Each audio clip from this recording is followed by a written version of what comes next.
की चतुर्थी हो, किसी भी चतुर्थी का व्रत अगर स्त्री करती है तो उसके पति का तो उम्र बढ़ता ही है, साथ में उसके पुत्र का वैभव भी बढ़ता है। उसके पुत्र का वैभव भी बढ़ता, उसकी संतान का सुख भी बढ़ता। चौथ का व्रत अगर स्त्री करती है तो बच्चों का वैभव भी बढ़ता है। चतुर्थी का व्रत करने वाली जो माताएं होती हैं, जो चतुर्थी का व्रत करती हैं, आज भी चतुर्थी मान्य हो रही होगी, तो चतुर्थी का जो व्रत करने वाली होती हैं, जो चतुर्थी का पूजन करने वाली होती हैं, उनके भीतर का एक भाव होता है कि जैसे ही शाम का समय आए चंद्रदेव का पूजन करें। चंद्र जब प्रकट हो जाए, कलश भर लिया, उसके नीचे आखा दाना रख दिया, चावल गेहूं जो भी आप रखते हो पूजन के लिए, ऊपर पात्र आदि रख दिया, जलाशय, फिर अपन ने घी का दिया लगाकर पूजन भी कर ली। तो जो चतुर्थी का पूजन करने वाली होती है, जो चतुर्थी का नियम व्रत धारण करने वाली होती है, बड़ी बड़ी चतुर्थियां करती हैं या उसका नियम धारण करती हैं, तो चतुर्थी का जो पूजन करती है वो किस चीज के लिए होता है? केवल संतान, पुत्र, परिवार, हमारा कुटुंब, हम जिस कुल में है, हमारा कुल वैभव की ओर बढ़े, संपदा की ओर बढ़े और उसकी आयु बढ़े, वैभव बढ़े। बहुत ध्यान दीजिएगा महाराज। चतुर्थी की पूजन में जो आप आका दाना रखते हो, गेहूं वगैरह कुछ भी जो भी रखते हो, उसकी बड़ी महत्वता होती है महाराज। यहाँ तक कहा गया है, चतुर्थी की कथा तो आप लोग पढ़ते होंगे, जो लोग पढ़ते हैं उनको मालूम होगा। चतुर्थी की कथा में लिखा है, चौथ माता के व्रत में वर्णन किया गया है कि वो आखा दाना जो रखा जाता है, मान लो कोई जरूरी काम होता है तभी आखा दाना को रखा जाता है, संभाल के रखते हैं कि हम इस काम के लिए जा रहे हैं और हमारा ये कार्य सफल होना चाहिए। तो जिसने चतुर्थी का व्रत करा है, जिसने चंद्रदेव का पूजन करा, चतुर्थी का व्रत करा, वो गणेश जी से विनती करके वहां से 2-4 आखा दाना उठा ले और जो व्यक्ति का काम अटक रहा है अपने ही घर का, पर दूसरे कुल को नहीं देना, अपने कुल के अंतर्गत जो काम अटक रहा है उसकी जेब में, उसके पल्लू में उस चीज को रख दिया जाए। तो चतुर्थी जो अगली आती है, जैसे आप महीने की करते हो तो महीने की, और आप जैसे करते हो कि 4 अलग बड़ी बड़ी चतुर्थी करते हो तो उसके अनुसार आपका कार्य सिद्ध होता ही है। उस आखे दाने का इतना महत्व होता है क्योंकि चतुर्थी का व्रत करने वाली माता जब व्रत करती है तो स्वयं चतुर्थी की कथा में लिखा हुआ है कि पार्वती जी गणेश जी से चतुर्थी की कथा बचवाती। चतुर्थी की कथा बाची किसने थी? स्वयं गणेश जी महाराज ने। और सुनी किसने थी?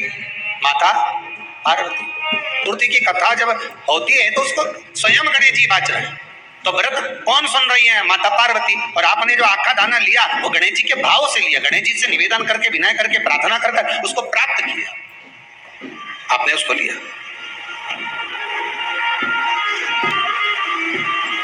फल प्रदान कर देता है, कार्य की सिद्धता देता है।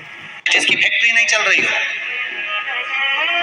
फैक्ट्री में बार बार कुछ तकलीफ आ रही हो, गाड़ियां नहीं चल रही हो, 4 व्हीलर गाड़ियां ले रखी है, कभी ट्रक गड़बड़ हो रहा, कभी ट्रक में ये हो रहा, कभी गाड़ी में ये हो रहा, कभी बस में ये हो रहा है, बस एक काम करना, दुर्वा का थोड़ा सा भाग लेकर पानी के लोटे में उसको डालकर 5 अक्षत के दाने उसको पटक कर उस गाड़ी के अंदर उस कलश को रख दो, बस आधे घंटे के लिए, और उस पानी को चक्के के चारों तरफ डालते डालते जाइए दुर्वा के सामने, तकलीफ नहीं देगा। फैक्ट्री का भी यही प्रमाण है। दुर्वा में वो अमृत तत्व छुपा है जिसका सुख आनंद दे जाता है। ये दुर्वा बुधवार के दिन, जो बार इस बार पड़ रहा है उस दिन समर्पित करिए। 41 दुर्वा प्रत्येक बुधवार को गांठ लगाकर गणेश जी को समर्पित कर कर वापिस उठाकर उस दुर्वा को खाली पेट, आपके घर में भी गणेश जी होंगे, उनको समर्पित करो, खाली पेट इस दुर्वा को केवल चबा चबा कर खा लो और आधे घंटे बाद पानी को पी लो। बुधवार की बुधवार 5 बुधवार करना, गणेश जी को चढ़ाना, सफेद दुर्वा को गणेश जी को समर्पित कर कर चबा चबा कर खाना। उदर की प्रॉब्लम, जो भी मसा आदि की प्रॉब्लम होती है, उदर से जुड़ी हुई होती है, जिस चीज से जुड़ी होगी, पेट की जितनी प्रॉब्लम होगी, आपको जितनी भी प्रॉब्लम होगी, वो सारी 5 बुधवार करना, 6ठे बुधवार को जरूरत ही नहीं पड़ेगी। कभी मौका लग जाए अपनी जिंदगी में, कभी मौका लग जाए, कभी तुम्हारी जिंदगी में मौका लग जाए, सिद्धि विनायक गणेश जी का दर्शन करने के लिए जाओ, तगड़ू गणेश का दर्शन करने के लिए जाओ, अष्ट विनायक का दर्शन करने के लिए जाओ, उनके मंदिर में एक बार आवाज लगा कर कह देना हर हर महादेव। सबसे ज्यादा खुश होंगे मेरे गणेश जी महाराज, आज तो मेरे पिता का आशिक आया है, आज मेरे पिता को चाहने वाला आया। और पिता का प्रेमी, मेधावी प्रेमी। कभी हरि विठ्ठल का दर्शन करने के लिए पंढरपुर में जाओ, क्योंकि भारत की भूमि पर केवल एक भगवान नारायण का मंदिर ऐसा है, पूरी भारत की भूमि पे क्या पूरे विश्व में केवल भगवान पांडुरंगा हरि विठ्ठल का मंदिर ऐसा है जिसमें भगवान विष्णु के सिर पर शंकर का शिवलिंग है। वो पूरी दुनिया में एक हरि विठ्ठल में है, केवल पांडुरंगा हरि विठ्ठल। इसलिए पंढरपुर में दर्शन करने जाओ, विठ्ठल विठ्ठल विठ्ठल विठ्ठल विठ्ठल विठ्ठल के साथ में एक आवाज और होना चाहिए, हर हर महादेव। तो हरि विठ्ठल प्रसन्न हो जाते हैं। मेरे मस्तक पर जो शिव बैठे हैं उसको देखकर आवाज लगा रहा है, हरि विठ्ठल। यदि भगवान गणेश जी की पूजन और भगवान शंकर की पूजन दोनों जब शमी पत्र से करी जाती है तो शरीर में कैसा भी रोग भरा था, डॉक्टर ने कह दिया कि यह बहुत बेकार रोग है और ये रोग इसका पीछा नहीं छूटेगा। यदि आपको डॉक्टर ने कह दिया कि ऐसा है, डॉक्टर की दवाइयां लो, जांच कराओ, डॉक्टर को दिखाओ, रिपोर्ट लाओ, और साथ में 7 स्थान बताए हैं जहां पर शमी पत्र को अगर चढ़ाते रहे तो वो रोग कितना भी बड़ा हो आखिरी में वो रोग समाप्त हो ही जाता है। 7 स्थान बताए शमी पत्र। अब शमी पत्र के 7 स्थान तो बताएं, पर शमी पत्र की इतनी महत्वता क्यों है, मंदार की इतनी महत्वता क्यों है, गणेश जी की पूजन में, शिव जी की पूजन में इतनी महत्वता क्यों है? 7 स्थान पर शमी पत्र का वर्णन किया गया। 7 शिव महापुराण के वो 7 स्थान शिवलिंग के आप लोग देखेंगे, दर्शन करेंगे। ये मानकर चलिए ये जलाधारी है, ये जहां से जल बहता है वो स्थान, ये शिवलिंग है। समझ में आ रहा है सबको? ये शिवलिंग, ये जलाधारी, ये जल बहता है वो स्थान, बीच में अशोक सुंदरी का स्थान, गणेश जी कार्तिकेय जी का स्थान, माँ जगत जननी का हस्तकमल, शिवलिंग, ऊपर जलाधारी में जया, विषहरा, श्यामली बारी, दौतली। 7 स्थान बताए। पहला स्थान अशोक सुंदरी का स्थान, द्वितीय स्थान भगवान श्री गणेश जी महाराज का स्थान, जहां गणेश जी का स्थान है सीधे भाग में उस। तृतीय स्थान मां पार्वती जी का हस्तकमल। चतुर्थ स्थान भगवान शंकर का शिवलिंग। चौथा स्थान।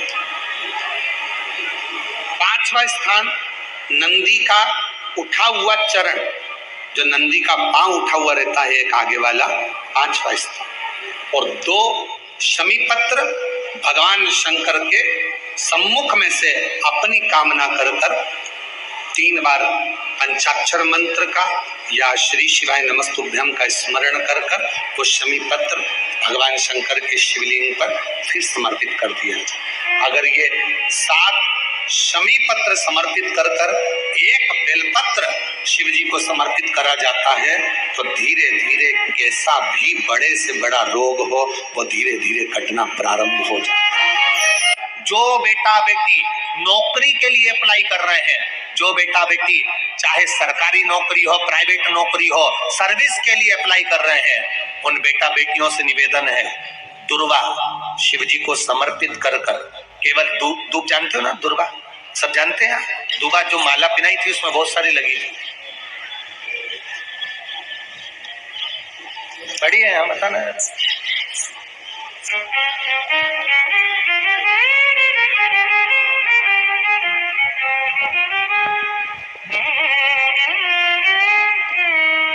दुर्वा जो बेटा बेटी सर्विस के लिए अप्लाई कर रहे हैं, तुम मेहनत करो, पढ़ाई करो, खूब पढ़ो, खूब तैयारी करो, अच्छे से तैयारी करो। जितनी मेहनत तुमने पूर्व में करी उससे दुगनी मेहनत तुम करो उस नौकरी को पाने के लिए। और साथ में जब एग्जाम के लिए जाओ, कहीं इंटरव्यू देने के लिए जाओ, दुर्वा शिव जी को, इस दुर्वा का जो डंडी का मुख है ये अशोक सुंदरी वाली जगह, फिर समझ लीजिए जैसे ये शिवलिंग, ये गोल जलाधारी, यहाँ से पानी नीचे गिरता है, बीच में अशोक सुंदरी का स्थान होता है। तो ये जो दुर्वा हम चढ़ाएंगे तो इसका डंडी का मुख शिवलिंग की पर चढ़ाएंगे तो ये शिवलिंग पर डंडी की जो भाग है वो अशोक सुंदरी की ओर हो गया और ये भाग इस ओर हो गए। शिव जी को समर्पित कर कर पहले दुर्वा चढ़ाएंगे, उसके बाद में देवाधिदेव महादेव को एक लोटा जल जो तुम घर से लेकर गए हो वो समर्पित करो। 3 महीना लगातार दुर्वा चढ़ाओ, चढ़ाकर जल चढ़ाना, 3 महीने तक लगातार बाबा से प्रार्थना करना। विश्वास कहता है अगला पत्र तुम्हारा व्यासपीठ पर होगा, नौकरी निश्चित है। आप करो मेहनत, कर्म करने में पीछे मत हटना, पढ़ने में पीछे मत हटना, विद्या अध्ययन करने में पीछे मत हटना, अच्छी एजुकेशन पाने में पीछे मत हटना। पहले मेहनत अपनी करो। पूर्व में जो इंटरव्यू दिए हैं उसमें जितनी कमी रह गई अगली कमी को पूर्ण करने के लिए अच्छी मेहनत करो, खूब पढ़ो, खूब अच्छे से विद्या अध्ययन और फिर बाबा पर समर्पित होकर जाओ, बाबा पर विश्वास कर कर जाओ, भरोसा पूरा कर कर जाना। इंटरव्यू देते समय अपना विल पावर मजबूत होना चाहिए कि मेरे साथ मेरा काल अधिपति महाकाल है, अब निकल कर मानो। हम दुकान खोलते हैं, कपड़े की दुकान खोल रहे हैं, किराने की दुकान खोल रहे हैं, लोहे की दुकान खोल रहे हैं, भंगार की दुकान खोल रहे हैं, किराना की दुकान खोल रहा है, पान की दुकान खोल रहे हैं। हम दुकान खोलते हैं और दुकान खोलने से पहले तुम्हारे 2 मन हो जाते हैं, चलेगी कि नहीं चलेगी, खोल तो लूंगी, चलेगी कि नहीं चलेगी। जिस दिन तुम दुकान खोलो 1 महीने पहले, 2 महीने पहले, 3 महीने पहले बाबा को दुर्वा चढ़ाकर, एक लोटा जल चढ़ाकर नियम बनाकर जाना, 3 महीने बाद मैं दुकान खोल रही हूँ, 2 महीने बाद मैं दुकान खोल रही हूँ और मेरा विश्वास कहता है दुकान चलेगी। जिस दिन तुमने विचार कर लिया कि दुकान चलेगी कि नहीं चलेगी तो वो नहीं चलेगी। जिस दिन तुमने विचार कर लिया कि दुकान खोल रही हूँ, मेहनत करूंगी, दिल से करूंगी, भले मेरे पास ज्यादा माल नहीं है, जितना माल खरीद के लाऊंगी उतना बेच कर बताऊंगी क्योंकि मेरे साथ काल अधिपति महाकाल है, तो वो चलेगा। विश्वास दृढ़ करो, भरोसा पक्का करो। जिस दिन तुम्हारा विश्वास दृढ़ हो गया उस दिन तुम विजय हो गए, उस दिन तुम आनंदता में हो गए। बच्चों का विल पावर कमजोर हो रहा है, दोस्त कह देते हैं सीए की पढ़ाई बहुत कठिन है, इंजीनियरिंग की पढ़ाई बहुत कठिन है, डॉक्टर की पढ़ाई बहुत कठिन है। साथ वाले ऐसे मत ढूंढना जो तुम्हारा विल पावर कमजोर कर दे। ये वाली फैक्ट्री खोलेंगे तो हो सकता है नुकसान हो जाए, इसलिए ये फैक्ट्री खोलने का मन नहीं हो रहा है। फैक्ट्री का सेटअप जम गया, सब कुछ जम, विचार करा कौन चलाएगा, कैसे होगा, कैसे चलेगी, तो वो फैक्ट्री कभी नहीं चलेगी। तुमने सोच लिया कि अपने क्षेत्र में नहीं है, मेहनत करूंगा, 4 चांद लगाऊंगा, कहीं पर भी जाऊंगा पर जीत कर बताऊंगा, तो वो फैक्ट्री भी भग दौड़ेगी। निश्चितता है आपका विल पावर कमजोर नहीं होना चाहिए। शिव महापुराण की कथा यहाँ तक कहती है मंदिर में जल चढ़ाने जाओ तो अपने घर से जल लेकर जाओ। मंदिर में तो बाल्टी भरकर रखा रहता है, लोटा भी रखा रहता है, कलश भी रखा रहता है। मंदिर का पानी भरकर, मंदिर की बाल्टी में से जल भरकर शंकर भगवान को नहलाना सरल है। अपने घर से जल लेकर जब जाओगे तो घर का वास्तु दोष, घर का पितृ दोष और घर का काल सर्प दोष तीनों उस लोटे के माध्यम से जाएगा और शिव को समर्पित होगा। हम एक निवेदन करें आप लोगों को, अगर स्वीकार करें, कभी कोई विषम समस्या यदि आपके सामने खड़ी होती है, विषम समस्या जिसका कोई निराकरण हो ही नहीं रहा, सब दूर हाथ जोड़ लिए, सबसे कह लिए, सबको प्रणाम कर लिया, सबसे बोल दिया, सबसे विनय कर ली, तो भी वो समस्या मिटी नहीं रही है, तो हमारा निवेदन है 5 बेलपत्र, 5 दुर्वा, 5 कनेर के पुष्प शिव जी को समर्पित कर उसी 1 लोटे जल से 5 बार शंकर भगवान को जल चढ़ाना प्रारंभ करिए। लगभग 1 हफ्ते यदि आपने शिव को जल चढ़ाना प्रारंभ कर दिया इसी क्रम से, तो निश्चित है वो समस्या का हल 1 हफ्ते के अंदर बाबा को निकालना ही पड़ेगा और आपका लक्ष्य निश्चित करना ही। अगर किसी कामना के वश अगर हम दीप लगा रहे हैं या हमारे मन में कोई भाव उत्पन्न है और हम बाबा से कहना चाहते हैं कि बाबा मेरा ये कार्य है आप पूर्ण करिएगा, तो फिर शिव मंदिर में भी लंबी बाती का दीप आप प्रदोष या सोमवार की अष्टमी या सोमवार या आप शिवरात्रि को बाबा से निवेदन कर कर लगा सकते। हाँ, विशेष जब कोई एक बहुत बहुत बड़ी बात हो और आपके कार्य में कहीं अटकल हो रही हो, तो एक ही दीप में दो बातें, शिव और शक्ति, लंबी बाती बनाई, शिव और शक्ति के नाम से दो बाती एक साथ एक दीप में भी लगा सकते। और आप बाबा से प्रार्थना कर रहे हो तो दो बाती का भी प्रयोग आप कर सकते हो। ऐसे शिव तत्व को जान, बहुत ध्यान देना इस कथा पर। शिव के मंदिर में कभी भी जाओ, तुम्हारा बेटा कोई नीट का एग्जाम दे रहा है, कोई कंपटीशन एग्जाम दे रहा है, तुम्हारी बेटी कोई परीक्षा दे रही है, तुम्हारा बच्चा, बेटा बेटी, पति पत्नी कोई भी कोई एग्जाम में बैठने का प्रयास कर रहा है और मान लो 5-6 बार दे चुका, 2-4 साल हो गए, 5 साल हो गए, तो फिर उससे कहो शंकर के मंदिर में 7 दुर्बा लेकर। कितनी दुर्बा? यहाँ क्या बोलते हैं झारखंड में दुर्बा कि दूब बोलते हैं? दुर्बा, 7 दुर्बा शिव के मंदिर में लेकर, जब जल का पात्र साथ में, 7 दुर्बा को नीचे की ओर रखो, हथेली पर जल का पात्र हाथ में लेकर भगवान देवाधिदेव महादेव को जल समर्पित करो। 7 दुर्बा में से 6 दुर्बा षडानंद कार्तिकेय जी को समर्पित कर दो, 1 दुर्बा भगवान शंकर के शिवलिंग पर चढ़ा दो। अपने हाथ की 3 उंगलियां शिवलिंग का स्पर्श करो और अपनी कामना कहकर, बाबा बहुत एग्जाम दे चुका हूँ, बेटा बेटी ने बहुत परीक्षा दी है, हो नहीं रहा बाबा, अब आपके भरोसे है। बाबा को विनय करो, शिव जी पे चढ़ी हुई बेलपत्र वो दुर्बा वापिस लेकर आओ।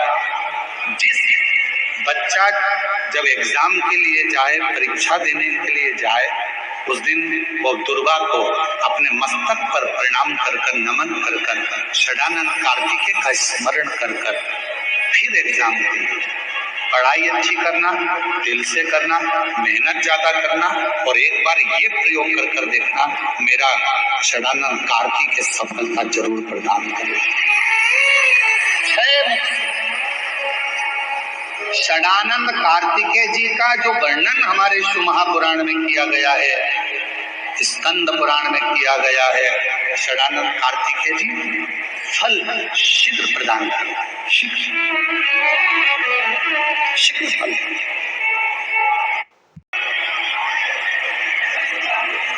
तारकासुर का संहार हो, षडानंद कार्तिकेय जी ने बाण छोड़ा और षडानंद कार्तिकेय जी ने जैसे बाण छोड़ा, तारकासुर के शरीर को लगा, तारकासुर के प्राण छूट गए। देवताओं ने पुष्प की वृष्टि करी, रे तारकासुर तेरे हृदय में शिव बसे थे, इसलिए तूने षडानंद कार्तिकेय का दर्शन। शिव को समर्पित करे, अपने भाव की निर्मलता शिव से स्वीकारे। 7 दुर्बा 1 लोटा जल षडानंद कार्तिकेय का स्मरण कर कर जब हम चढ़ाते हैं तो उसका फल हमको मिलता है, उसका फल प्राप्त होता।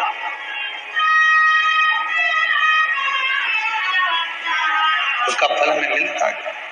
शिव कथा महाराज गणेश जी फ्री कब रहते हैं, तो हमने कहा अब ये तुम्हारे ऊपर, हमको तो मालूम भी नहीं, हम तो अपॉइंटमेंट लिए भी नहीं है उनसे, तो तुम्हें ज्यादा स्मरण हो। तो आप शंकर जी की कथा करते हो, आपको नहीं मालूम कि गणेश जी कब फ्री रहते हैं? हमने कहा गणेश जी फ्री रहने का केवल एक समय होता है, एक टाइम होता है, एक पल होता है, एक घड़ी होती है कि गणेश जी महाराज हमारे घर में आ गए, गणेश जी की सबसे पहली जो आरती हो, उस आरती के समय पर अगर धूप बत्ती जलाई जाए या गोबरी को जलाकर उसमें गूगल छोड़ी जाए और गूगल छोड़ने के बाद गणेश जी का नाम ध्रुम वर्ण कह दिया जाए तो गणेश जी को तुम्हारे घर की पूजा स्वीकार करना पड़ती है। बस वो समय हम जानते, हम तो बस उतना जानते हैं कि शिव महापुराण में लिखा और मुद्गल पुराण में लिखा, गणेश पुराण में लिखा, गणेश जी का एक नाम होता है ध्रुम वर्ण। क्या नाम है? ध्रुम वर्ण। गणेश जी का एक नाम होता है। जब हम धूप जलाकर और धूप लगाने के बाद में गणेश जी की सबसे पहली आरती करने के पहले